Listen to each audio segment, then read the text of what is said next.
सियासतदान बल्कि मुझे तो एलियंस 19 से ही खुरपी लेके तैयार थे खान साहब की हुकूमत को काटने के लिए, ख़त्म करने के लिए। मुल्क में कंट्रोल नहीं था इमरान खान साहब का? नहीं, कंट्रोल नहीं था, उनको धोखा दिया जा रहा है। जो एमएनएस बिके उनको 25 करोड़, 22 करोड़, 18 करोड़, 16 करोड़। आपको ऑफर हुई? आप लोग खान साहब तक पहचान जाने ही नहीं देते। 10 घंटे के सफ़र किया है, लेकिन पार्टी में वो जगह जो एक डिजर्विंग लोगों को मिलनी चाहिए थी नहीं, वो नहीं मिली। इसलिए कि मैंने कंधे पे हाथ नहीं रखने दिया किसी को।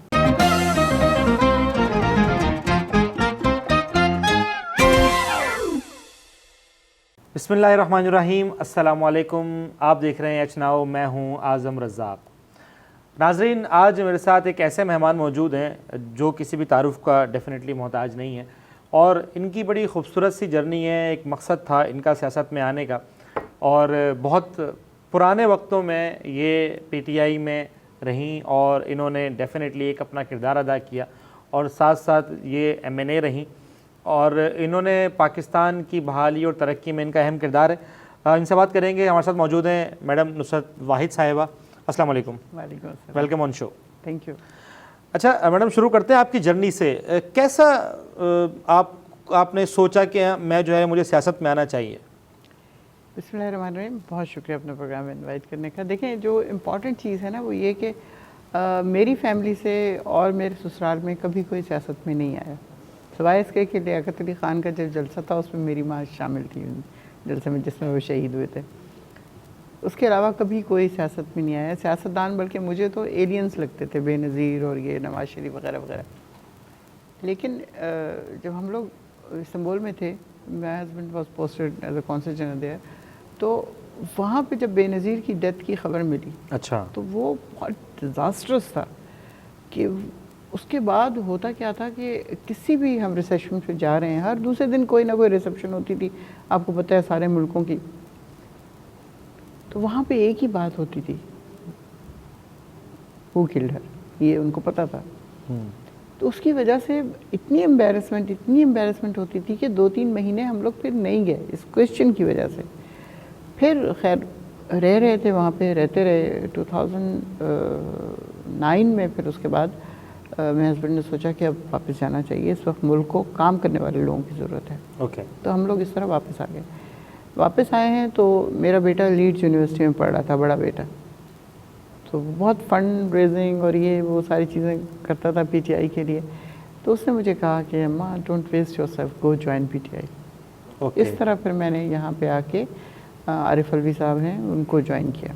समर अली ख़ान, आरिफ अलवी, यहीं पे रहते थी, मैं उनके पास ही घर था। तो इस तरह ज्वाइन कर लिया, और उस वक्त से फिर कभी मुड़ के नहीं देखा। कभी नहीं सोचा कि पॉलिटिक्स छोड़ दूंगी, या कभी नहीं सोचा कि कहीं और किसी और पार्टी को ज्वाइन कर लूँगी, क्योंकि मुझे नज़र ये आ रहा था कि एक ही सिंसियर इंसान है इस वक्त, जो 2009-10 की बात कर रही हूँ, जो पाकिस्तान में चेंज ला सकता है और जो ऑनेस्टली चला सकता है। क्योंकि जो बातें अब हम याद करते हैं उस वक्त की खान साहब की, तो ऐसे लगता है जैसे वो कोई उनको बता रहा था कि ये तुमने बोलना है और ये तुमने बोलना है, वरना इतना 100% कौन दुरुस्त हो सकता है। आप देखिए नसीम ज़ाहरा के प्रोग्राम में वो कह रहे हैं कि जब मैं इनके ख़िलाफ़ खड़ा होंगे तो सारे इकट्ठे हो जाएंगे, और वो कह रही है नहीं, हो ही नहीं सकता, हो ही नहीं सकता। और ये इतनी कन्विक्शन कैसे थी, और ये हमने देखा, सबने देखा क्या से क्या हो गया। अभी हुकूमत में आके बैठे ही नहीं थे, तो आप सोचें पहली स्पीच खान साहब की, क्या इन लोगों ने स्पीच करने दी, कितनी मुश्किल से किस तरह वो स्पीच की गई कि सब ने हेडफोन लगा लिए कि वो आवाज़ें ना आ रही हों, वो चीज़ें। फिर उसके बाद कभी भी हमें एक लम्हे को रिलैक्स नहीं होने दिया गया, कि हालांकि इस तरह की सिचुएशन हो गई थी कि जिस तरह वो एक मुहावरा है ना कि आटा गूंदते हुए हिलती क्यों, हिलती क्यों है, आटा गूंदते हुए हिलते क्यों? हाँ, क्यों सब कुछ कर रहे हैं, सब कुछ कर रहे हैं जो इस तादाद में। आप देखिए किन हालात में मिला, फिर उसके फ़ौरन बाद कोरोना आ गया, फिर टिड्डी दल, फिर सैलाब। उसके बावजूद उन्होंने ना इस तरह की स्ट्रेटजी बनाई कि ना कोई मरे हैं लोग, लेकिन बहुत कम। हमारे पड़ोस में किस तरह डेथ्स हुई हैं, अमेरिका में कितनी हुई हैं, स्पेन में, फ्रांस में, हर जगह। लेकिन उन्होंने इस तरह का किया कि ये जो स्मार्ट लॉकडाउन था उसने बचाया। स्मार्ट लॉकडाउन, बिल्कुल।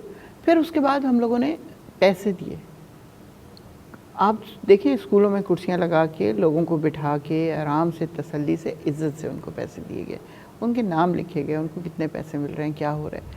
उनकी गुर्बत कम तो ख़त्म तो नहीं कोई कर सकता था, लेकिन उस मुश्किल वक्त को किस तरह कोप किया, ये मेरे ख्याल में सवाए खान साहब के कोई और नहीं कर सकता था। वो जो जीनियस माइंड था ना, और स्पेशली जो एम्पैथेटिक हार्ट है उनका, वो लोगों के लिए सोचते हैं। तो क्यों आखिर इमरान खान साहब, जब आपने कहा कि इमरान खान साहब इतना एम्पैथेटिक सोचते थे, वो एक जीनियस मेंटालिटी की पर्सनालिटी है उनकी, इसमें कोई शक नहीं है। पर्सनालिटी उनकी मशहूर है, पर्सनालिटी हैंडसम, वज़ीर आज़म तो मशहूर है, शक्ल और वो है ना जिस्म, ठीक है। उसको हटा के उनकी वो जो इंटरनल पर्सनालिटी है वो बड़ी आपने कहा खूबसूरत है।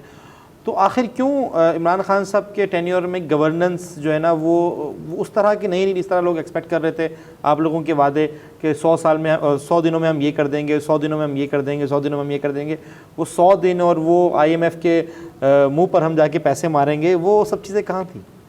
देखिए, एक जो सबसे बड़ी इसमें बात है ना, वो ये कि पहली दफ़ा हुकूमत में आए थे, ठीक है ना, उस वक्त 72-73 साल थे शायद हुकूमत पाकिस्तान बने हुए, उसमें पहली दफ़ा आप आ रहे हैं और कोई पिछला गवर्नमेंट एक्सपीरियंस नहीं है। नहीं, आप लोग उससे पहले 5 साल गवर्नमेंट कर चुके थे KPK में। KP की गवर्नमेंट और बात है, वो वहाँ पे प्रोविंशियल गवर्नमेंट इतने बड़े सूबे की, वो चीज़ बिल्कुल डिफरेंट है। देखिए, जब अब फेडरल में आते हैं और यहाँ पे मैं कोई लफ्ज़ नहीं इस्तेमाल कर सकती, किस कदर क्रिकेट लोग होते हैं जो आपको कैसे नचा रहे हैं, कैसे आपके साथ क्या कर रहे हैं। आप देख लें कि वो साहब जो सब कुछ थे इस मुल्क के, वो मुंह पे क्या थे और पीछे वो क्या कर रहे थे। कौन? मोहित पीरज़ादा का मैंने प्रोग्राम देखा, उसने अपने प्रोग्राम में कहा कि ये 19 से ही खुरपी लेके तैयार थे खान साहब की हुकूमत को काटने के लिए, ख़त्म करने के लिए। Army chief Bajwa. अब तो खुल गया है ना, वो तो ख्वाजा आसिफ कह रहे हैं, उसके अलावा और बाकी लोग आके एक्नॉलेज कर रहे हैं कि उन्होंने हमें कहा, हामिद मीर वगैरह भी सब यही बात कर रहे हैं। 2020 के जब 2018 में जब आप लोगों की गवर्नमेंट आई और आप कह रहे हैं 2019 से वो पीछे पड़े हुए थे, तो 2020 में खान साहब तो बड़ी तारीफ़ें करते थे उनकी। तो खान साहब को तो आखिर तक नहीं पता चला जो वो चाल चल रहे थे। ये तो मैं मोहित पीरज़ादा की बात कर रही हूँ, खान साहब की बात नहीं कर रही। खान साहब असल में उस दिल के आदमी हैं, क्योंकि वो खुद झूठ नहीं बोलते, वो जो अगला उनसे बात कर रहा होता है ना, वो एक्सपेक्ट ही नहीं करते कि वो उनसे झूठ बोलेगा। जब भी उन्हें कोई इस तरह की पता चलती थी, IB ज़ाहिरा उनको बताती थी कोई भी चीज़, तो उस पर वो जब पूछते थे तो आगे से आता था, नहीं सवाल ही पैदा नहीं होता, हम तो आपके साथ हैं, आपकी हुकूमत चला रहे हैं। और जो ये एक मिथ है ना कि 18 में इनको आर्मी लेके आई है, तो ऐसी कोई बात नहीं थी।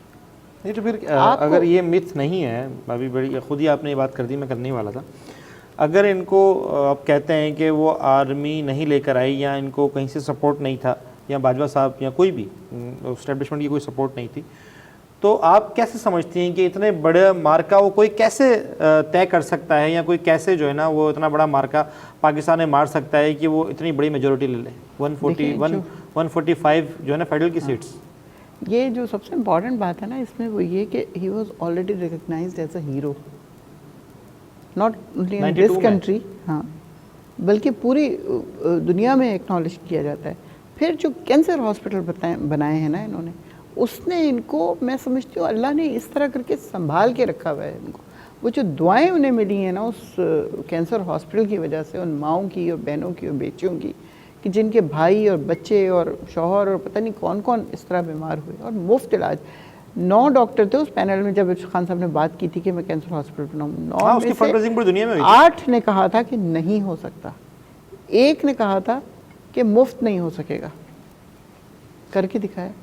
उस आदमी के अंदर एक कन्विक्शन है कि जो मैंने कहा या किसी चीज़ के बारे में इरादा कर लिया उसको कंप्लीट करना है। निमल यूनिवर्सिटी देखें, उसको चांसलर बनाया जा रहा था और वो कहते हैं मैं उस वक्त तक नहीं बनूंगा जब तक आप मुझे ये नहीं देंगे कि मैं अपने मुल्क में एक यूनिवर्सिटी बनाऊँ इस तरह की, और गरीब बच्चे वहाँ पे पढ़ें। आखिर उन्होंने उनको दिया और उन्होंने बनाई निमल यूनिवर्सिटी। तो, अच्छा, तो वो कन्विक्शन वाला आदमी है और सच्चे दिल का आदमी है। नहीं, अगर आप कहती हैं कि उनको कोई लाया नहीं था, तो इतनी स्ट्रॉन्ग रिलेशन कैसे थे? जबकि हमेशा मैंने देखा है कि जब भी आवाम ने या किसी और सियासी पार्टी ने, उस वक्त तो नवाज़ शरीफ साहब जो है ना वो उनकी एक रेट होती थी, मुझे क्यों निकाला, और ये बड़ा मशहूर डायलॉग है, मुझे क्यों निकाला। और उसके साथ साथ जब नवाज़ शरीफ साहब लंदन चले गए थे तो इमरान खान साहब ने और आरिफ अलवी साहब ने इनको लंदन क्यों जाने दिया? वो भी बाजवा साहब, ये तो अब पता चला ना। नहीं तो आप तो कह रहे हैं कि कोई लाया नहीं, तो बाजवा साहब की बात क्यों मानी फिर उन्होंने? भाई बार बार मैं आपको बता रही हूँ, बाजवा साहब को तो वो पहचाने ही नहीं, खान साहब तो उनको पहचाने ही नहीं। और मैं आपको बताऊँ, नवाज शरीफ के पास उनके अपने पर्सनल डॉक्टर के अलावा कोई अंदर जा ही नहीं सकता था। उन्होंने जो टेस्ट दिखाए हमारे शौकत खानम के भी डॉक्टर को, फैसल साहब को, वो और उस समेत बाकी सब, अब हमें सबको पता है कि एक ख़ास केमिकल होता है, वो उस ट्यूब में डाला जाता है जिसमें ब्लड टेस्ट के लिए ब्लड डालते हैं, वो उसमें पहले लेप दिया जाता है, उसके ऊपर जब ब्लड डालेंगे तो आपके प्लेटलेट्स फ़ौरन नीचे गिर जाएंगे। मैं आपको बताऊं, मेरी एक दोस्त है पीपल्स पार्टी की, शाहिदा रहमानी, उसके हस्बैंड की 60,000 प्लेटलेट्स थे, उस पर डेथ हो गई थी उनकी। इनके 2000 पे पहुंच गए थे और ये बिल्कुल सलामत थे। और जैसे ही इनको भेजने की बात हुई, टक टक टक टक करते सीढ़ियाँ चढ़ गए। नहीं तो मैं क्यों भेजा की बात आप कर रहे हैं ना? आप ये कहना चाह रही हैं कि मुल्क में कंट्रोल नहीं था इमरान खान साहब का? नहीं, कंट्रोल नहीं था, उनको धोखा दिया जा रहा था। कंट्रोल होना है समथिंग एल्स, और धोखा आपके मुंह पे कुछ और है और आपके पीछे कुछ और किया जा रहा है, तो आपको कैसे पता चलेगा? और जो बताने वाले हैं वो भी उन्हीं के मातहत आते हैं सारे, मातहत ना भी हों, जैसे अब आर्मी चीफ तो वज़ीर आज़म के मातहत है ना, लेकिन अगर यही कहने वाला था, रिट तो उनकी अलग है, इनकी अलग रिट है। लेकिन मसला ये है कि जब आपको कंट्रोल वहाँ से किया जाएगा और आपको बताया जाएगा कि हम तो आपके साथ हैं, एक पेज का आपने सुना ही होगा 100 दफ़ा कि एक पेज हम तो एक पेज पर हैं। हाँ, तो वो इसलिए होता था कि वहाँ से यकीन दिलाया जाता था भाई कि हम कोई गलत काम नहीं कर रहे हैं, हम आपके खिलाफ कर ही नहीं सकते, और जो कर रहा है, जो इतलात मिलती थी उस पर भी होता था नहीं नहीं नहीं, ये हम लोग नहीं कर रहे, ये अफवाह है, ये झूठ है, ऐसा नहीं हो सकता। तो मतलब आप ये समझती हैं कि एक इंसान इतना जीनियस है, उसने 4-3.5 साल गवर्नमेंट में रहे, 3.5 साल गवर्नमेंट में रहने के बाद भी उनको पता नहीं चला कि कौन मेरे साथ है, मेरे साथ मुखलिस है, कौन मेरे साथ मुखलिस नहीं है? आपने देखा जब रिजीम चेंज हुआ क्या हुआ? वो जो पहले दिन से लोग थे खान साहब के साथ, जिन्होंने मिनिस्ट्रियाँ ली, जिन्होंने गवर्नरशिप ली, जिन्होंने क्या क्या कुछ नहीं लिया, कोई वज़ीर आला बना, कोई क्या बना, पहली फुर्सत में ऐसे मुड़े और गायब। तो यही तो मैं आपसे कोशिश कर रहा हूँ। मैं आपको बार बार ये बता रही हूँ, जिस दिल के वो मालिक है ना, वो समझते हैं तो दिल से तो मुल्क नहीं चलता ना। नहीं, मुल्क चलाने की बात नहीं है, वो उन लोगों के ऊपर ट्रस्ट करते थे कि ये लोग सच्चे हैं, झूठ नहीं बोल रहे। आपको पता है उमर कैनी के लिए बाद में तक वो अफसोस करते रहे, मुझे बहुत अफसोस है कि उमर कैनी चला गया। उनको यकीन नहीं आता था कि ये लोग खुद से गए। तो आपको लगता है सारे खुद से गए? मैक्सिमम खुद से गए। एक धमकी मिल रही है ना, आपको मिलती होगी किसी की धमकी, तो वही आप ये कहती हैं कि धमकियाँ मिलने के बाद गए या इरादतन खुद चले गए?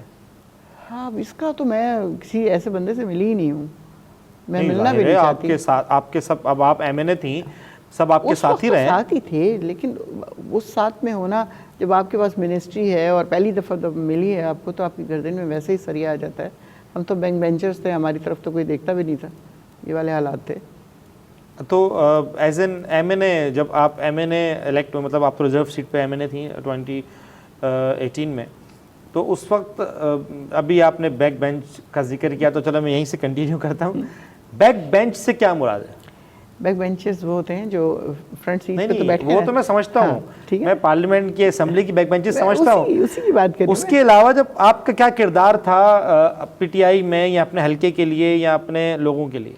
देखिए, बिल्स जैसे मैं लेके आती थी, आपको मैं बताऊँ, अगर जो ये वाली चीज़ आई थी ना कुरान शरीफ की कि 9th क्लास से पढ़ाया जाएगा, वो सबसे पहले मैंने उठाया था, इंडोर्स किया था या सजेशन दिया था? अच्छा, मैं बिल लेके आई थी और मैंने कहा था कि 9th 10th वो उम्र होती है जिस, अगर उस वक्त से हम शुरू करेंगे तो बच्चों के दिमाग से कभी नहीं ये चीज़ निकलेगी। सूरह नूर की ख़ास तौर पे मैंने बात की थी, और एक और सूरत थी, अब नाम नहीं याद आ रहा, कि उसमें बताया गया क्या सही है क्या गलत है। इस उम्र में अगर उन्हें पता चल गया तो वो फिर सारी उम्र वो नहीं करप्शन करेंगे, गलत काम नहीं करेंगे। तो उसके बाद फिर वो, मुझे नहीं पता कि वो मेरी बात की वजह से हुआ है या किसी और की बात की वजह से हुआ है, लेकिन वो मैंने सबसे पहले पेश की थी असेंबली में, और उसके बाद फिर पंजाब में भी हो गया था, बाकी भी इलाकों में ये था कि जी नाइन्थ क्लास से कुरान शरीफ शुरू किया जाएगा। तो इस तरह के काम मैंने बहुत किए हैं। मैं मतलब एक जो मैं बात कर रही हूँ एम्पैथेटिक हार्ट की, तो वो एक्चुअली मेरे साथ भी यही मसला है। मुझे लोगों की समझ नहीं आती बिल्कुल कि ऊपर से कुछ होते हैं अंदर से कुछ होते हैं। मैं वहीं पे अभी भी अटका हुआ हूँ कि बैक बेंचेस से क्या मुराद? नहीं, बैक बेंच से मुराद नहीं, मैं उस पर अटका हुआ हूँ कि एज एन प्रेसिडेंट और as an prime minister of Pakistan Imran Khan की साहब की हम बात करते हैं, तो प्रेसिडेंट ऑफ पाकिस्तान या जो आपका प्राइम मिनिस्टर ऑफ पाकिस्तान है, ये बहुत बड़ी रिस्पॉन्सिबिलिटीज़ हैं। एक तरफ आरिफ अलवी साहब, एक तरफ इमरान खान साहब। तो आप ये नहीं आप देखती हैं कि अगर कोई बंदा इतना काइंड हार्टेड है या उसको इस चीज़ों की पहचान नहीं है, तो वो डिजर्विंग है एज एन प्राइम मिनिस्टर? बिल्कुल है डिजर्विंग, क्योंकि वो चीज़ों को कंट्रोल नहीं कर पाए, अपने एमएनएस कंट्रोल नहीं कर पाए। हाँ, एमएनएस को क्या कंट्रोल करना था जब आपको सिंपली जो एमएनएस बिके उनको 25 करोड़, 22 करोड़, 18 करोड़, 16 करोड़। आपको ऑफर हुई? मेरी कितने करोड़ की थी? 16 करोड़ की। 16 करोड़ की ऑफर थी। तो मुझे बताएं कि लोग उनकी तो फौरन लाल टपकने लग जाती है। इतने पैसे तो उन्होंने ज़िंदगी में नहीं देखे होते कि वो दूसरों की ज्वेलरी देख के जल जल के मर जाती हैं। तो वो जैसे ही उनको मिलेगा तो कहेंगे ओह ये तो मुकाबला अच्छा हो जाएगा। अच्छा, फौरन पलटा खाते हैं और गायब हो जाते हैं। तो आते हैं 16 करोड़ पर। तो ये बताएं कि क्या हुआ था जब नो कॉन्फिडेंस मूव आई? तो थोड़ी सी मैं स्टोरी जानना चाह रहा हूँ, किस तरह, किसने? उससे पहले से चल रहा था। अच्छा, उससे पहले से चल रहा था। तो आपको अंदाजा था कि नो कॉन्फिडेंस मूव आने वाली है? कुछ ये तो पता था कि कोई गड़बड़ होने वाली है। नो कॉन्फिडेंस का इतना नहीं था अंदाज़ा, लेकिन ये पता था कि गड़बड़। तो कब से शुरू हुई? जरा पूरी स्टोरी सुनाए, भले आप नाम ना ले लोगों के, लेकिन पूरी स्टोरी मैं चाह रहा हूँ कि पूरी आप स्टोरी बताएं। ये तो 9 अप्रैल की रात है ना, आखिरी रात जो है। तो लेकिन उससे ऑलमोस्ट 1-1.5 महीने पहले से कुछ अंदाज़ा हो गया था कि गड़बड़ हो रही है, कोई गड़बड़ हो रही है। और वैसे भी रेमंड डेविस का नाम बहुत ज़्यादा सुनने में। Raymond Davis? हाँ, नहीं, रेमंड डेविस था? नहीं, वो तो उसने तो मर्डर किया था। आप किसकी बात? ये जो अमरीकी सहाफ़ी था, क्या नाम था उसका? सहाफ़ी नहीं था वो जिन्होंने न्यूज़ लिखी थी? नहीं, जिन्होंने कहा था कि ये इस गवर्नमेंट को गिराओ, क्या नाम था उसका? रेमंड डेविस नहीं था वो जिन्होंने सहीफा, उन्होंने वो लिखा था सहीफा, जिन्होंने सहीफा लिखा था। उन्होंने कहा था ना गवर्नमेंट गिराओ तो हम तुम्हें इनाम। साइफर वाली बात। साइफर वाली। तो उनकी चीज़ें चल रही थी, तो वो तो नज़र आ रही थी, वो चीज़ें चल रही थी। खान साहब ने 25 जनवरी की बात है जब उन्होंने जलसे में लहराया था। और आज मैं आपको बताऊं कि उस वक्त जब जलसा शुरू हो रहा था और खान साहब का हेलीकॉप्टर 3-4 दफ़ा चक्कर लगा चुका था, तो मैं सेकंड रो में बैठी थी। मेरे आगे परवेज़ खटक बैठे हुए थे और असद उमर बैठे हुए थे। मैंने उनको ऐसे ठक ठक किया और मैंने कहा खान साहब को मना कीजिएगा कि साइफर का जिक्र ना करें, ये ना बताएं उनको कि ये सफ़ेद हाथियों ने भेजा है। याद है भुट्टो ने कहा था ना सफ़ेद हाथियों ने भेजा है राजा बाज़ार में, और उसके बाद उसके साथ क्या हुआ था? तो गए छुट्टी। तो मैंने उनको ख़ास तौर पर ये कहा कि खान साहब आएंगे तो उन्हें समझाइएगा कि ये वाली बात ना करें। साइफर की बात आप लोगों को ऑलरेडी डिस्कस हो चुकी थी इंटरनली, पार्टी में डिस्कशन हो चुकी थी, तो कोई भी नहीं उठा। अब मैं ख़ुद तो जाके कह नहीं सकती थी, मैं तो खान साहब से कभी 1-on-1 मुलाकात भी मेरी नहीं हुई है आज तक, देख लें आप मुझे। तो बस उन्होंने बात कर दी, वो लहरा दिया और उसके आगे फिर चीज़ें गड़बड़ होनी शुरू हो गई।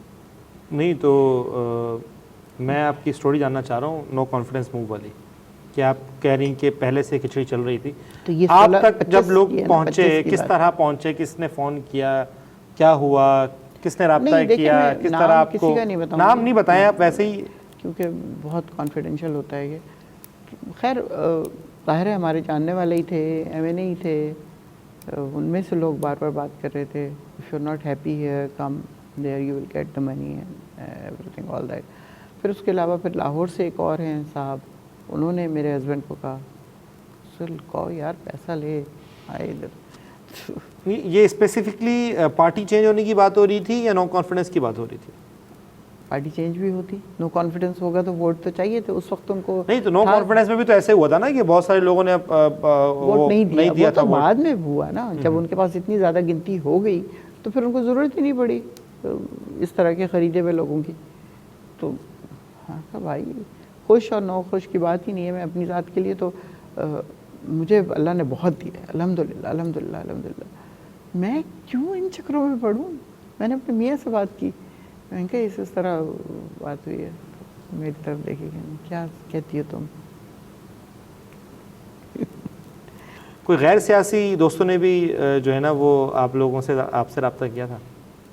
नहीं, गैर सियासी दोस्तों ने रब्ता नहीं किया, मतलब कोई ऐसा वाला प्रेशर नहीं था? नहीं लेकिन ये प्रेशर था, प्रेशर से मुराद ये कि ऑफर्स थी? ऑफर्स थी, ऐसा प्रेशर नहीं था, ऑफर्स थी। ज़बरदस्ती किसी ने नहीं किया। अच्छा, 1-on-1 से मुझे एक बात याद आई, मुझे आमिर लियाकत साहब याद आ गए 1-on-1 से।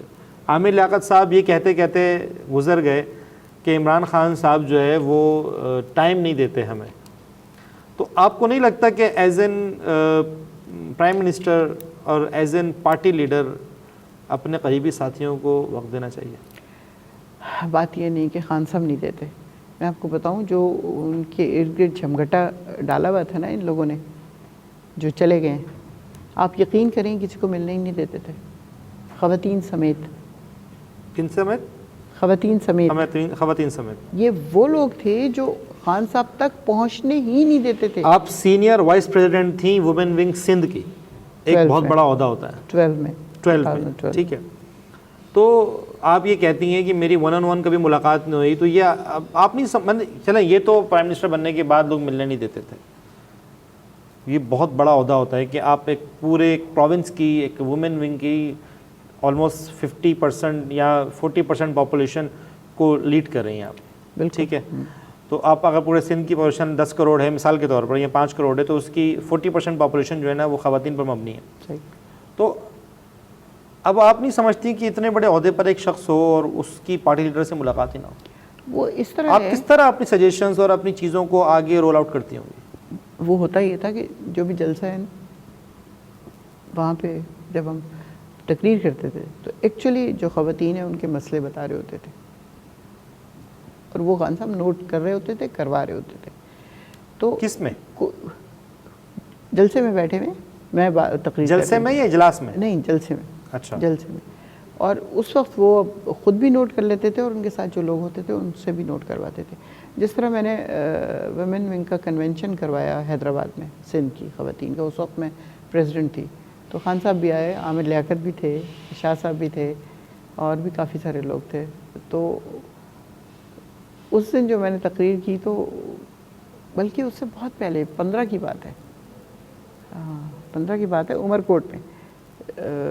तो वहाँ पे फिर रात को हम लोग रुक गए क्योंकि ज़ाहिर उमरकोट बहुत दूर था। आगे भी एक जलसा था लेकिन हम लोग नहीं गए, मैं और मेरे साथ जो लेडी थी वो, हम वहीं रह गए। अगले दिन सुबह जब लाल माई के घर गए तो वहाँ ये लोग नाश्ता कर रहे थे। उन्होंने बताया अभी खान साहब आएंगे बाहर, तो आप लोग नहीं जाओ, अभी थोड़ी देर में जाना। तो एक साहब आए मेरे पास, अभी जाके हम बैठे ही वहाँ टेंट में, तो उन्होंने आके कहा कि स्पीच करेंगे।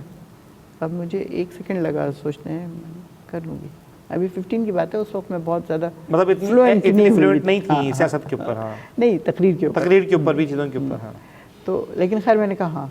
अब खान साहब आए हैं, नारेबाजी हुई, सारा कुछ हुआ और उन साहब ने मेरा नाम ले लिया। अब जगह पे बिल्कुल ऐसे हो गई कि अभी तो मैंने सोचा भी नहीं था, इतनी देर में से आके बोल दिया। खैर मैं गई स्टेज पे, मैंने स्टार्ट की तकरीर और जो भी मैंने बात की, जब मैं उतरी हूँ तो पीछे से आवाज़ आई, बहुत अच्छी स्पीच थी खान साहब की। अच्छा। तो मेरे लिए तो फिर मतलब वो जाहिर है हेवन की बात है। कुछ चीज़ें ऐसी होती हैं कि वो, मैंने तो देखा बहुत सियासी एक्सट्रीम जो फॉलोवर्स हैं ना, तो वो इस चीज़ को बड़ा वो करते हैं। तो खैर फिर उसके बाद जब उनकी बारी आई तो उन्होंने मेरा नाम पूछा। नाम से तो नहीं जानते थे, जलसों में देखते थे हर वक्त। तो उसके अलावा NA-250 में जो हम लोग सारा कर रहे होते थे गैदरिंग्स वगैरह, उसमें भी तो मैं असल बहुत बोलती नहीं हूँ, अभी भी बहुत नहीं बोलती। ये तो सियासी प्रोग्राम में बोल लेती हूँ, लेकिन अदरवाइज़ अगर बैठे हूँ तो भी मैं ज़्यादा बात नहीं करती। तो मुझे देखते थे लेकिन नाम नहीं उन्हें पता था। उन्होंने पूछा इनका नाम क्या है, तो मेरे साथ जो बंदा बैठा हुआ था वो लोकल था। लोगों ने समझा शायद उसका पूछ रहे हैं, उनका नाम बता दिया। उन्होंने कहा नहीं, इनका पूछ रहा हूँ। फिर बताया नुसरत वाहिद। तो उनका नुसरत आपने बहुत अच्छी स्पीच की है। दोबारा उन्होंने कहा और फिर जो कुछ भी मैंने कहा था उसको एक्सप्लेन किया सारा वहाँ पे खड़े हो गए। इतना वो बड़ी अचीवमेंट थी ना कि यहाँ NA-250 में आफत आ गई नुसरत को किसने खड़ा कर दिया, वो तो इतनी जूनियर है, खान साहब क्या किसने खड़ा कर दिया। लेकिन खैर बार हो चुका था वो। अब मैं सिर्फ सिंध में काम कर रही थी 2012 के बाद। कराची में मैंने कोई काम नहीं किया, हार्डली यहाँ पे लोगों को पता था। Karachi is part of Sindh. हाँ वो तो है, लेकिन कराची की मतलब अपनी आप सदर जो है ना थी ना, मज़ाफ़ाती हाँ, इलाकों में काम हाँ, कर रही हैं। यहाँ पे अपनी सदर थी, कराची वो कर मज़ाफ़ाती रही इलाके थी, हैं। हाँ, लेकिन बाकी सारा मेरा उधर होता था। तो खैर फिर उसके बाद चल फिर 18 में इलेक्शन से पहले आरिफ अलवी साहब ने एक डेलीगेशन वो लेके गए बनीगाला। उससे पहले मैं बनीगाला कभी नहीं गई थी। मैंने अच्छा, मैंने एक चीज़ हिम्मत और नहीं सुन हुई। रखी थी कि जितने भी MNAs थे, चाहे वो रिज़र्व के थे या इलेक्टेड थे, उनको फेडरल गवर्नमेंट की तरफ से कुछ एक एलोकेटेड फ़ंड जारी होता था आपके इलाके के लिए। अच्छा, इसमें कितनी सदाकत है? बिल्कुल हुआ है लोगों को, रिज़र्व वालियों को नहीं हुआ। रिज़र्व वाले में बहुत कम है जिनको हुआ। पंजाब की जैसे ख़वातीन काफ़ी सारी हैं उनको हुआ, क्योंकि मुझे बिल्कुल नहीं पता कि हम चारों में से किसी को मिला है कोई फ़ंड। अच्छा, कराची की जो ख़वातीन थी उनको नहीं उनको मिला? नहीं मिला। खान साहब ने ख़ास तौर पे कह दिया था कि फ़ंड नहीं मिलेगा। पहले तो वो MNAs को भी नहीं दे रहे थे, क्योंकि उनको पता है ये जो फ़ंड मिलता है ये लगता थोड़ी है। वो नहीं, मैं MNAs की बात कर रहा हूँ। MNAs लोग जो प्रॉपर MNAs हैं उनकी बात, उनको मिले हैं सारे। लेकिन ख़वातीन को बहुत कम, वो भी पंजाब की औरतें और जो वहाँ की थी KP की, उनको मिले थे फंड। अच्छा, तो आपको लगता है कि जो MNAs इलेक्टेड थे, रिज़र्व नहीं इलेक्टेड थे, और वैसे भी रिज़र्व में तो एक ख़वातीन होती हैं, तो जो MNAs इलेक्टेड थे, चाहे वो ख़वातीन थी या वो मर्द थे, तो जो उनको फ़ंड मिला, आपको लगता है कि उनके इलाकों में वो फ़ंड इस्तेमाल हुआ था? मेरे ख्याल में हुआ है, क्योंकि लोगों ने बहुत तारीफ़ें की हैं हमारे MNAs की। जैसे आलमगीर है, फ़हीम ख़ान है, और आफ्ताब जहांगीर हैं। आफ्ताब जहांगीर के इलाके में मैं खुद था। हाँ, मतलब मैं उस वक्त उस इलाके में मैं रिपोर्टिंग करता था जब वहाँ पर वो थे। तो मैं आफ्ताब जहांगीर साहब को, इत्तफ़ाक़ ऐसा है कि वो मेरे कुछ दोस्त वगैरह आफ्ताब जहांगीर के बड़े करीबी दोस्त हैं, तो उनके एक इलाके में जब वो कैंपेन कर रहे थे, तो उनका एक छोटी सी कैंपेन थी, उनके एक इवेंट था, जलसा था, तो उसको मैं कवर कर रहा था। तो मैं ख़ुद उस जलसे में मौजूद था। तो आफ्ताब जहांगीर की बहुत सारी बातें वो पूरी नहीं कर सके। वो डेफिनेटली वो एक हर कोई नहीं कर पाता, लेकिन उस इलाके में नहीं इतना काम हुआ जहाँ पे आफ्ताब जहांगीर, क्योंकि उस इलाके में उस वक्त मैं रिपोर्टिंग कर रहा था और बहुत एक्टिव था। अच्छा। मैंने अपनी आंखों से देखा आफ्ताब जहांगीर के इलाके में इतना काम नहीं हो सका। फिर और हमारे यही बात मैंने आफ्ताब आफ्ताब सिद्दीकी जहांगीर से थे। भी की, लेकिन उन्होंने फिर मेरा फ़ोन काट दिया दौरान प्रोग्राम, तो वो बात कर नहीं सके। बहरहाल आफ्ताब जहांगीर की बात तो नहीं कर रहे, लेकिन हम बात कर रहे हैं कि आपकी, अच्छा, सबसे खूबसूरत वक्त जो आप कहें कि पूरे सियासी करियर में जो सबसे खूबसूरत टाइम आपके लिए गुजरा हो, या कोई लम्हा या कोई दिन जिसको आप अपने आप में तसल्ली आप समझते हो कि हाँ, मुझे तसल्ली आ गई, मैंने अपना हक़ अदा किया, वो कौन सा था? ये वुमेन कन्वेंशन था सिंध का। अच्छा, शदीद, इतना खूबसूरत कि पूरे सिंध से औरतें थीं उसमें। पूरे सिंध से औरतें थीं, पूरे बहुत सिंध बड़ा से, एक इवेंट था। बिल्कुल। और खान साहब थे, खान साहब तो शाह डेफिनेटली साहब आवाम थे, होगी। हाँ, और उसके अलावा बहुत बहुत मतलब वो, और आई वाज द प्रेसिडेंट। तो आप सोच लें, बहुत बहुत ही मज़ेदार, मतलब वो लाइव टीवी पे आ रहा था और लोगों ने देखा, बताया, तस्वीरें बेइंतहा खूबसूरत। और फिर जिस तरह मैंने प्रेजेंट किया था, मेरी एक साथी थी, वो गिर गई थी एक दिन अच्छा। पहले नवाब शाह में स्विमिंग पूल। हम किसके घर गए हुए थे खाना खाने, तो वहाँ जिस तरह ये आपका फ्लोर है ना, इस तरह का वो स्विमिंग पूल था और बराबर लेवल पे था। अच्छा, सेम लेवल पे। हाँ, और टाइल्स उसमें डिफरेंट थी, लेकिन वो लग रहा था जैसे पार्ट ऑफ दिस है। ओह, तो वो खड़े होकर बात करी थी किसी से, मैं वहाँ पे नहीं थी, और बात करते करते उसका पाँव फिसला और वो 10 फुट नीचे विदाउट वाटर स्विमिंग पूल था। ओहो, तो उसका दोनों पाँव टूट गए, नीचे से हील खुल गई और इधर से थाइस की दोनों हड्डियाँ। तो बहुत सफ़र किया उसने। तो उस दिन जब मैंने स्पीच की है तो बहुत ज़्यादा उसका जिक्र किया। तो खान साहब ने पूछा तस्वीर है उसकी लगी हुई, तो बताया ये वाली पीछे लगी हुई थी ना तस्वीरें। फिर उसको फ़ोन भी किया उन्होंने। अच्छा। हाँ, माशाल्लाह बहुत मतलब ख्याल रखा जिस तरह भी। 2009 और 2024 बहुत बड़ी एक लंबी जर्नी है। तो इस जर्नी में आपने पार्टी के लिए क्या क्या किया, और पार्टी ने इसके रिवॉर्ड में आपको क्या दिया? देखिए, पार्टी के लिए तो पता नहीं मैंने किया कि नहीं किया। मैं असल में पाकिस्तान के लिए करना चाहती थी कुछ। सही है कि एक दफ़ा खान साहब आ जाएं हुकूमत में और वो संभाल लें वो तमाम चीज़ें, जिन शोबे जिनमें गड़बड़ हो चुकी है और गड़बड़ हुए जा रही थी, तो बस यही मिशन था मेरा कि जिस दिन कोई कहे कि ये पार्टी इक़्तिदार में आ गई है तो उस दिन मेरा नाम भी हो कि हाँ इसने भी कुछ काम किया था। ओके। तो बस उसी उसमें, चूँकि मैंने आपको बताया कि 2012 में मैं सीनियर वाइस प्रेसिडेंट बन चुकी थी वुमेन विंग सिंध की, पूरे सूबे की मैं सीनियर वाइस प्रेसिडेंट थी। और ये बहुत बड़ा अल्लाह की तरफ से एहसान था मेरे ऊपर, क्योंकि लोगों को अब मैं देखती हूँ ना कि बिल्कुल छोटे ओहदों के लिए वो कितना भाग रहे होते हैं, बिल्कुल ऐसा ही कितनी खुशामद कर रहे होते हैं, कितनी क्या क्या चीज़ें। तो कुछ भी ऐसा नहीं करना पड़ा, बल्कि मैं आपको एक बात बताऊं कि मैंने पूरी ज़िंदगी में कभी किसी ने को ये नहीं कहा कि मुझे ये ओहदा चाहिए, ये ओहदा चाहिए, या इवन MNA के लिए मैंने कभी नहीं कहा कि मुझे चाहिए MNA शिप दे दो। काम किया सिंध में और थ्रू आउट काम किया, हर शहर में गई सिंध के। ऐसे जैसे मैं आपको बताऊं, मेरा पहला शहर जो था ना कश्मीर था, ये भी 12 की बात है। नादिर भाई थे उस वक्त हमारे प्रेसिडेंट, और उन्होंने एक गैदरिंग रखी हुई थी। और मैं चूँकि बहुत ज़्यादा यहाँ पे भी फेमिलियर नहीं थी लोगों के साथ, तो एक साहब थे हमारे साथ, अब वो पार्टी छोड़ के चले गए। उन्होंने कहा कि मैं तुम्हारे साथ जाऊँगा, तो वो चले गए मेरे साथ। आगे वो बैठ गए, पीछे मैं बैठ गई, बस हम जा रहे हैं। पहुँच गए वो, वहाँ रैली थी कोई 6 किलोमीटर लंबी, इतनी लंबी रैली उस ज़माने में, 2012 की बात बता रही हूँ। और जब हम वहाँ पहुँचे हैं तो टेबल लगी हुई थी और उस पर हम बैठे हुए थे, तो I was the only women in Sindh. कोई दूसरी औरत का वजूद ही नहीं था विद इन टेरिटरी जो आप लोगों को, जहाँ पे इवेंट था, जहाँ पे मतलब जहाँ गए थे, जहाँ रैली थी। हाँ, कोई और खातून ना रैली में थी और ना स्टेज पर थी। बिल्कुल। ओहो, अच्छा। तो खान साहब आके बैठे, उन्होंने देखा होगा, मुझे नहीं पता, लेकिन वो बहुत ही ज़्यादा हैरत अंगेज़ बात थी मेरे लिए कि ये कैसे है भाई, ये तो यहाँ से तो बेनज़ीर गई हुई है, औरतें क्यों नहीं हैं बाहर। तो उसके बाद मैंने ये मिशन बना लिया कि मैं अपने साथ कराची से 1-2 ख़वातीन को लेके जाती थी, फिर हैदराबाद से लेती थी, फिर आगे मीरपुर ख़ास से लिया, फिर मतलब अगर आगे जा रहे हैं तो जा रहे हैं। बस जहाँ से गुजर रहे हैं वहाँ से ख़वातीन को पिक करते हुए जा रहे हैं। और मेरी अपनी टीम थी कोई 70 लड़कों की, माशाल्लाह मैंने टीम बनाई थी। तो उसमें से 3-4-5 लड़के हमेशा मेरे साथ होते थे कि रास्ते में खुदा न खास्ता कुछ हो जाए तो उनके लिए बड़ा अच्छा मैट्रेस लगा के, गाँव तक ये खाने पीने की चीज़ें, पानी, पंखे, सब कुछ लगा लगू के। तो बल्कि एक दफ़ा आरिफ अली का गाड़ी ख़राब हो गई, तो उनका गार्ड जो था वो मेरी गाड़ी में आके बैठ गया, सो गया। उतरे तो कहता है मेरे ड्राइवर को, आइंदा मैं इसी गाड़ी में आऊँगा।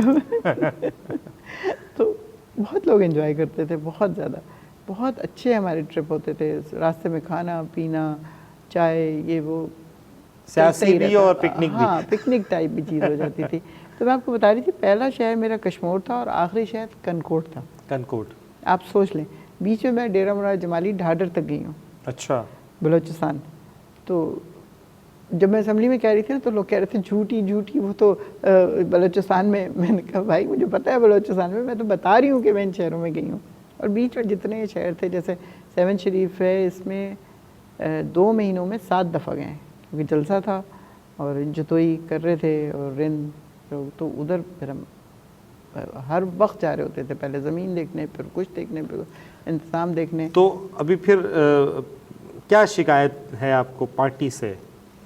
देखें, यहाँ पार्टी में जो लोग खान साहब के साथ थे, तो किस तरह का रवैया होता था? बहुत इम्पॉर्टेंट चीज़ है ना, वो ये कि जो लीडरशिप है वो आम लोगों को मिलने नहीं देती खान साहब से। ये इतनी ज़्यादा इम्पॉर्टेंट चीज़ है। जैसे मैं आपको भुट्टो की बात बताऊँ, भुट्टो के बारे में है कि वो जिस शहर में होता था ना, वहाँ का प्रेसिडेंट उसने अगली सीट पे बिठा देता था और पिछली सीट पे खुद बैठा हुआ होता था, और सारे रास्ते उससे बात करता जा रहा है। वो शहर ख़त्म हुआ, उसको उतारा, दूसरा शहर शुरू हुआ, उसका प्रेसिडेंट बिठा लिया।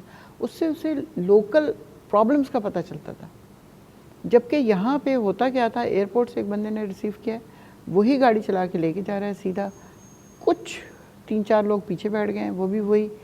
कुछ खान साहब को नहीं पता कि क्या हो रहा है क्या नहीं हो रहा है। जो वो बताएंगे वही बताएंगे ना। अब वो सच बताएंगे झूठ बताएंगे, वो वही मखसूस लोग जो पूरे पाकिस्तान में साथ घूम रहे हैं। फिर जलसा होगा तो भी वही बैठे होंगे साथ। भाई आप लोकल लोगों को बिठाओ लाके, ताकि वो उनसे बात करें। जो लोकल प्रेसिडेंट है किसी भी इलाके का, अपना प्रेसिडेंट तो होगा ना, या जो लोकल लोग हैं, हाँ, वो सब जो यूथ है आगे पीछे उनके बैठे सब, ताकि वो खुल के उनसे बात करने दें। ये करने ही नहीं देते थे। कौन लोग थे? आपने देखे क्या अंजाम हुआ। अब मैं नाम तो नहीं लेती, जाहिर है स्क्रीन पे, लेकिन वो लोग वही थे जो छोड़ के चले गए पहली फुर्सत में, क्योंकि तो उन्होंने खान साहब के ऊपर, मैं समझती हूँ, जाल डाला हुआ था अपना कि उनको निकलने ही नहीं दिया, उनको पता चलने ही नहीं दिया कि कौन फ्रॉड है और कौन सच्चा है। तो खान साहब खुद इन चीज़ों को नहीं देखते थे कि भाई मुझे मिलना चाहिए, चलें वो तो बोलते थे, लेकिन एक लीडर होता है ना कि मुझे भी अपने लोकल लोगों से, या मेरे MNAs हैं, MPAs हैं, प्रेसिडेंट्स हैं, डिस्ट्रिक्ट प्रेसिडेंट हैं, प्रोविंशियल प्रेसिडेंट्स हैं। देखिए ये वाली चीज़ें एक्सपीरियंस से आती हैं, खुद ब खुद नहीं आ जाती। अब भुट्टो अगर इस तरह का था तो वो उसने अयूब खान के साथ बहुत अरसा काम किया था, उसने वो चीज़ें सीखी थी। तो इनको ऐसे तो मिलते थे, ज़ाहिर है जलसा हो रहा है, लोग आ रहे हैं, मिल रहे हैं, सलाम दुआ ये वो करके जा रहे हैं। मसाइल का तो तभी पता चलता है जब आप वन-ऑन-वन बैठते हैं। बैठते हैं, बात करते हैं। तो ये नहीं होने दिया इन लोगों ने, बिल्कुल नहीं होने दिया। खास तबका था जिन्होंने इमरान खान साहब को कैप्चर करके रखा हुआ था, बिल्कुल ना उन्होंने बेहतरी की तरफ लेकर गए, और ना अगर कोई मशवरे देते तो वो पहुंचते नहीं थे। मोस्ट प्रोबेबली यही बताते होंगे कि एवरीथिंग इज सो गुड, कोई प्रॉब्लम है ही नहीं। तो मतलब आप ये समझती हैं कि इमरान खान के जो 7 लोग थे, वो भाई बहुत सारे लोग होंगे, तो उनकी वजह से इमरान खान साहब आज जिस परेशानी में हैं, ये उनकी वजह से। बिल्कुल बिल्कुल, क्योंकि उन्होंने सब अच्छे की रिपोर्ट दी। बिल्कुल इस तरह अल्ताफ हुसैन के साथ होता रहा, सब अच्छे की रिपोर्ट्स गई ना वहाँ तक। बिल्कुल जाहिर है वहाँ तक तो चीज़ें वही पहुँचती रहीं जो दिखाई गई, बताई गई। इसी तरह इमरान खान साहब के साथ भी वही हुआ कि उनको सब चीज़ें अच्छे की रिपोर्ट दी गई। MNAs को, MPAs को, जो आपके सियासी और लोग थे, उनसे मिलने नहीं दिए गया। बिल्कुल नहीं, बिल्कुल नहीं। हमारी ख़वातीन लीडरशिप भी ऐसी ही थी जो छोड़ के जा चुकी हैं, वो कोई और पार्टी ज्वाइन कर ली है, सियासत छोड़ ली, कुछ कर लिया, और मर्द भी बिल्कुल ऐसे ही थे। फ्रंट सीट पे हम लोग, फ्रंट तो खैर बहुत दूर की बात है, अगर सेकंड रो या थर्ड रो में भी जाके बैठ जाएं, सीटें खाली हैं, बैठ जाएं, क्या हर्ज है भाई। तो उस पर भी मना किया जाता था। अच्छा। आप क्यों अपनी सीट छोड़ के आई हैं, पीछे जाएं, आप पीछे बैठें। अब जाहिर है बैक बेंचर्स का भी तो दिल करेगा ना कि कभी सामने आए, वो भी सामने बैठे हैं। अब हमारा क्या कसूर है कि अगर हम किसी दूर अफ्तादा सूबे से हैं, तो काम तो शायद हमने इतना ज़्यादा किया होगा जितना इन लोगों ने कभी नहीं किया होगा। सही बात है। वो तो पंजाब, पूरे पंजाब के नहीं थे ना आप एक शहर के थे जो कुछ भी आपने किया। मैं जी जिला साहिवाल की थी, मैं जी जिला फना की थी, मैं वहाँ की थी, मैं जिला फलाने की, मैं फलाने। आपने पूरे सूबे में काम नहीं किया। आपको वो ओहदे नहीं मिलने चाहिए थे जो आप डिज़र्व नहीं करती। आपने उल्टा उनको, ऐसी औरतों को, यहाँ से भी ऐसी औरतों को फर्स्ट नंबर और सेकंड नंबर और थर्ड नंबर पे दिया, जो फर्स्ट और थर्ड तो फ़ौरन यूँ करके गायब हुई। जैसे ही वो हुआ, वो भाग नहीं थी बाहर, उनको एयरपोर्ट से जहाज़ से उतारा और वीडियो बना के उन्होंने दे दी। जो तीसरे नंबर पे थी वो पहले ही बिक गई थी 25 करोड़ में।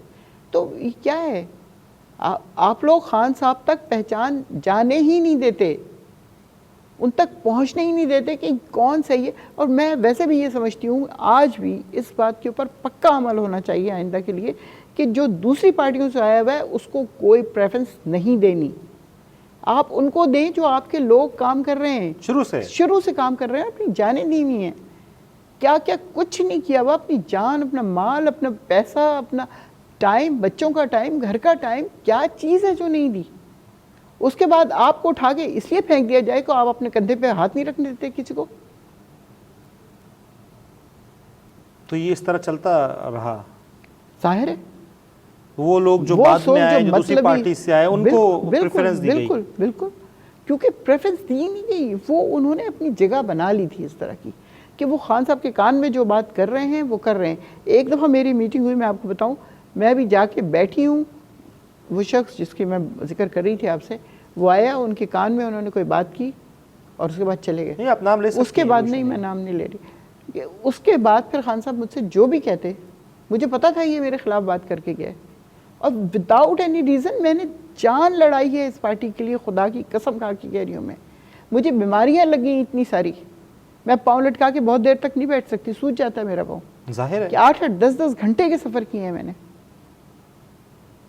तो 8-8, 10-10 घंटे के सफ़र किया है, लेकिन पार्टी में वो जगह जो एक डिजर्विंग लोगों को मिलनी चाहिए थी, नहीं, वो नहीं मिली। इसलिए कि मैंने कंधे पे हाथ नहीं रखने दिया किसी को। मैं सिर्फ काम से काम रखती थी। मुझे तो ये यहाँ तक कहा गया कि आप क्या जाके टांग पे टांग रख के बैठ जाती हैं, किसी से बात नहीं करती, मिलती जुलती नहीं है, ब्यूरोक्रेट है क्या आप? मैंने कहा ब्यूरोक्रेट की बीवी हूँ खुद नहीं हूँ, लेकिन मतलब आपकी नेचर होती है भाई, आप जाके हर एक से हाथ नहीं मिला सकते, हग नहीं कर सकते। लोग ऐसी ऐसी मैंने ख़वातीन देखी, अल्लाह माफ़ करे, कि वो इस तरह हक कर रही होती हैं जैसे पता नहीं उनके अब्बा हैं वो। हाँ, जाहिर नहीं कर सकते आप। मुझसे नहीं होता, मैं किसी को नहीं अपने कंधे पे हाथ रखने दूंगी। मिलता है तो अल्लाह देगा मुझे, बिल्कुल ऐसे नहीं है तो नहीं मिलेगा। मेरा नंबर चौथे नंबर पे था, आज तक किसी पार्टी में ऐसा नहीं हुआ कि उसको चौथे नंबर पे दिया जाए। मेरे साथ लोग बैठते थे उस पे पैनल पे, तो वो हैरान रह जाते थे दूसरी पार्टीज के, हमारे यहाँ तो सिंध की सदर नंबर 1 पे होती है, आपको क्यों नहीं किया? हाँ सही बात है, बहुत सारी पार्टीज में क्या जवाब सिंध दूं की मैं? सदर तो नंबर 1 पर होती है। भाई किसी भी सूबे की सदर है वो नंबर 1 पे होगी उस सूबे में। उस सूबे में नंबर 1 पर होगी? हाँ बिल्कुल, अंडरस्टूड है। बिल्कुल। तो यहाँ पर ऐसा क्यों नहीं था? अभी तो बता रही हूँ मैं आपको बार बार। एक सूबे की सदर हैं और उनको नंबर 4 पे रखा जा रहा है, और कौन लोग नंबर 1 पर है, नंबर 2 पर है, जो पार्टी चेंज करके है? नहीं, पार्टी चेंज नहीं की थी, लेकिन काम कोई नहीं था। काम कोई नहीं था, तो वो नहीं, डोमिनेंसी मर्दों की थी। जाहिर है वही नाम भेजते हैं ना, वही नाम भेजेंगे, वही बुक करेंगे। बिल्कुल। तो ये ओहदा कैसे मिला फिर आपको? ये मजबूरी थी, अच्छा, क्योंकि मेरे अलावा कोई और थी नहीं जो ये काम कर सकती। उन्होंने बनाया बीच में 2-3 खवातीन को, मुझे मतलब निगलेक्ट करके उनको बनाया गया। ज़ाहिर है उसका बड़ा ज़ोर से दुख होता था मुझे कि काम मैं कर रही हूँ, बना किसी और को रहे हैं, लेकिन कोई काम नहीं हो रहा था, कोई सिरे से काम नहीं हो रहा था। एक दौरा टोटल 3 महीनों में हैदराबाद का हुआ, वो भी सबसे फ़ंड जमा करके, तो किराया लेके तो वहाँ गया। अच्छा, जब और आपने कोई फंड लिया? सवाल ही पैदा नहीं, पार्टी से तो 1 रुपया नहीं लिया सिवाय तनख्वाह के, जो तनख्वाह मिलती थी बस। ये MNA की? जी नहीं, उसके अलावा? नहीं, उसके अलावा कभी 1 रुपया कभी किसी ने मुझे नहीं दिया, ना मैंने मांगा। पार्टी की एक्टिविटीज़ के लिए ये सब चीज़ें जो बिफोर इलेक्शन, ये सब पहले खुद करती थी? सब कुछ बाद में भी खुद करती थी, जो कुछ भी किया है खुद किया है। और मुझे वो वाली हविस नहीं है कि मैं जमा करूं पैसा।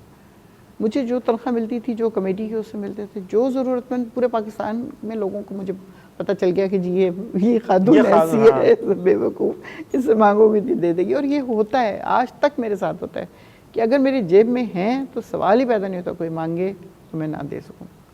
उसके बावजूद भी नो कॉन्फिडेंस मूव के टाइम पर, जब ये सब सिलसिले, जब ये सीट्स की बिकने का टाइम था, तो आप अपने जगह पर, अपने मकाम पर खड़ी रही। पश्तून हूँ मैं वैसे। मतलब आप जो है ना वो नहीं बिकी, यही है? अच्छा, 9 मई के बाद कैसा रहा, क्या सिलसिला रहा 9 मई के बाद? लेकिन शुरू के तो जब खान साहब ने कहा था ना कि गायब हो जाएं, तो उस वक्त मैं 4-6 महीने के लिए फिर इधर रोपोशी काटी हाँ, आपने? लेकिन यहीं कराची में ही थी, कहीं नहीं गई। मगर आम तौर पर नहीं थी, लेकिन अवेलेबल कराची में थी। हाँ, मतलब रहती कराची में ही थी, लेकिन अवेलेबल नहीं थी। अवेलेबल नहीं थी। तो वो आए होंगे 2-4 दफ़ा, बताया है मेरे सर्वेंट्स ने, लेकिन खुदा न खास्ता कोई नुकसान नहीं किया, गाड़ियाँ नहीं तोड़ी, कोई इस तरह की चीज़ नहीं की। लेकिन आए थे? 3 या 4 दफ़ा लोग। पुलिस आई थी? पुलिस ही थी। पुलिस थी। अब वो बेचारे नौकर तो इतना ही बता सकते हैं ना, स्टाफ मेंबर्स, इससे ज़्यादा उनको क्या पता। हाँ जाहिर है, वो उनको इतना अंदाज़ा नहीं है। तो वो 3-4 दफ़ा वो आप, जब आप अवेलेबल नहीं थी, तो वो 3-4 दफ़ा आपके घर पर आए। अच्छा, तो आपको अप्रोच करने की या लोकेट करने की कोशिश की गई through other channels, like friends हैं, फ्रेंड सर्कल है, कोई सोशल मीडिया सर्कल है? नहीं, मेरा नहीं ख्याल। अच्छा, क्योंकि मेरे बेटे को भी सब लोग अच्छी तरह जानते हैं। उनके साथ कैसा रहा? वो बहुत स्ट्रांग वकील है, उसको कोई कुछ कर नहीं सकता माशाल्लाह, जिस तरह का वो है। अच्छा, बहुत उसके केसेस जो हैं बहुत बड़े बड़े लोगों के, वो क्रिमिनल लॉयर है, आपको बताइए कौन क्रिमिनल होते हैं सबके केसेस करता है वो माशाल्लाह। अच्छा, हलीम आदिल के भी उसने 8 केसेस किए हैं, और 8 में उसने बेल दिलाई है उनको।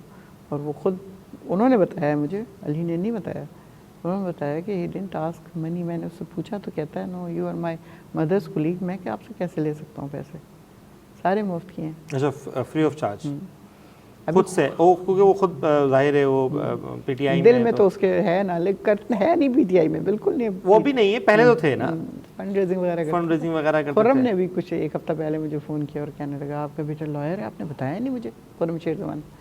तो मैंने कहा तो मैं क्या हर एक को पकड़ के बताती रहूँ? तो कहने के नहीं, मैं हलीम आदिल के केस थे तो वहाँ में गया हुआ था, तो वहाँ उन्होंने तारीफ़ करवाया कि ये नुसरत आपा का बेटा है और बहुत काबिल वकील है माशाल्लाह, और मेरे सारे केसेस ही कर रहा है और विदाउट पैनी।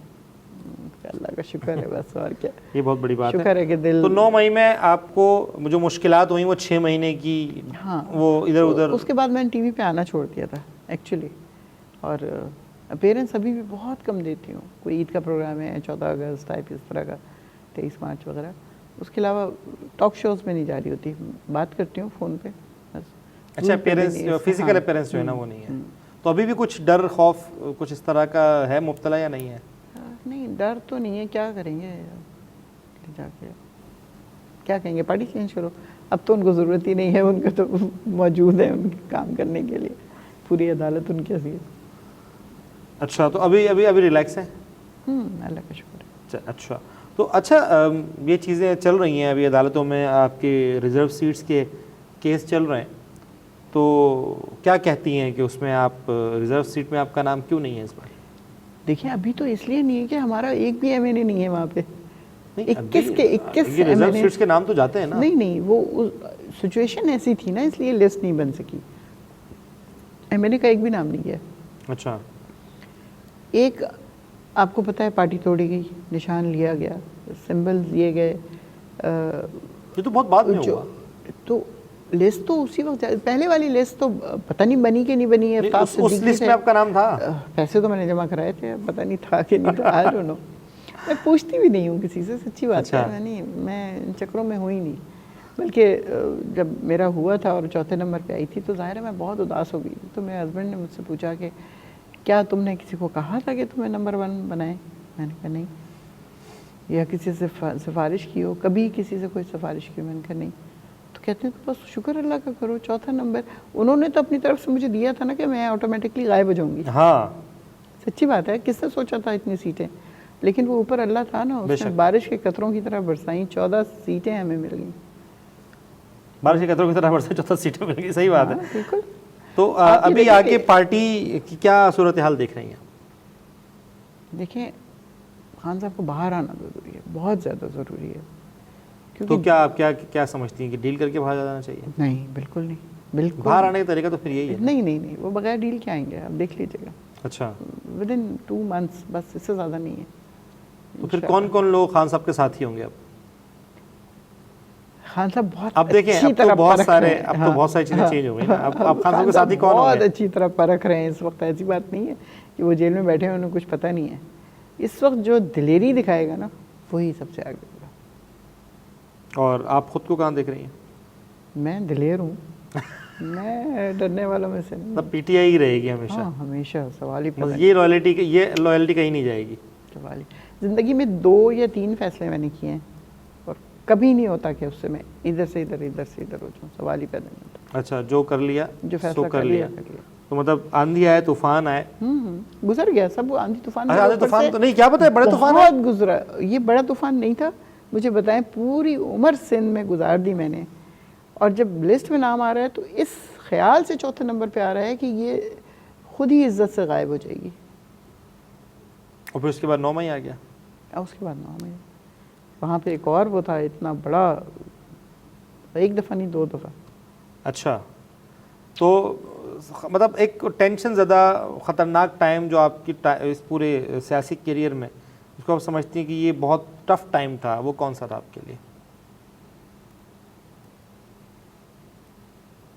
मेरे लिए टफ टाइम नहीं होता, मैं टेंशन नहीं लेती। सपोर्टिव लोग हैं, हस्बैंड सपोर्टिव है, फैमिली सपोर्टिव है, जाहिर है उनकी सपोर्ट के बगैर तो मैं आगे चल ही नहीं सकती थी। सबसे ज़्यादा अली ने और वाहिद ने, वाहिद मेरा हस्बैंड है, अली मेरा बेटा है, इनके, फिर मेरी बेटी इतनी खूबसूरत अल्फाज में वो लिखती है और तारीफ़ करती है, और इतनी उसकी मॉरल सपोर्ट है। और ये लोग मेरे साथ, मेरे पहाड़ जैसे लोग खड़े हैं मेरे साथ, मुझे तो चाहिए नहीं। चलिए जी, बहुत शुक्रिया, बहुत अच्छा लगा आपसे बात करके। कोई इस तरह की कोई मैसेज खान साहब को या पार्टी लीडर्स को आप देना चाहें तो आप दे सकते हैं? बिल्कुल यही कि देखें, आप लोग अब कोशिश कीजिएगा कि खान साहब को आम लोगों से मिलने दीजिएगा। ये जो एक जाल बिछाया जाता है ना उनके सामने, वो अब नहीं होना चाहिए, जो भी लीडरशिप है। क्योंकि खान साहब बहुत ज़्यादा कीमती इंसान है, उनको इस तरह की छोटी छोटी चीज़ों में ज़ाया नहीं होना चाहिए।